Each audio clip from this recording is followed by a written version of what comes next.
Почитувани, ВМРО-ДПМН постојано ја обвинува опозицијата дека ги критикува сите мерки на власта и не покажува конструктивност. Сега кога тие самите имаат можност да покажат дека се доследни на своите принципи и сакаат конструктивност, нивните представници веднаш анблок ги отфрлаат и напаѓаат сите наши предлози без да сакаат јавно да се соочат на дебата. Но граѓаните на Република Македонија знаат дека од 9% е пониска стапка од 10%, што значи дека сите оние кои имаат приходи под 1000 евра месечно, а тоа се над 80% од граѓаните, ќе плаќаат помалку персонален данок на доход. Сите постојни ослободувања кај платите остануваат исти и тоа значи дека граѓаните ќе плаќаат помалку данок, а повеќе пари ќе остануваат за нив самите. Единствено повеќе ќе плаќаат богатите граѓани, што е сосема во согласно со суштината на праведното оданочување, праведната распределба на државното богатство и враќање на средната класа. Во делот на ослободувањата на каматите на штедните влогови, нашиот предлог е исто така сосем јасен. Тие ќе бидат законски ослободени од оданочување, а владата Бадијела сака нешто да минимизира. Кај можноста 30% од данокот на добивка да биде дониран за развој на спорт, наука, образование. Тоа е познат модел во многу држави, па нема потреба од страф.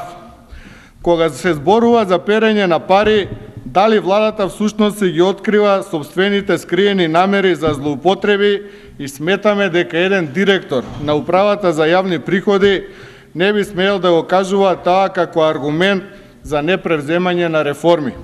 Впрочем, Социјалдемократскиот сојуз вчера јасно кажа дека контролата на таквите евентуални злоупотреби ќе биде систематска и пооднапред утврдена методологија.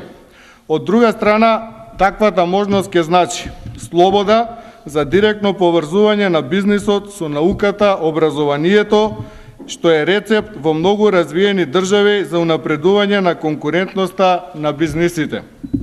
Очигледно власта всушност се плаши да предаде дел од својата власт, односно од можноста да ги собира сите пари кај себе и потоа да одлучува кому она ќе даде пари, а кому нема да даде.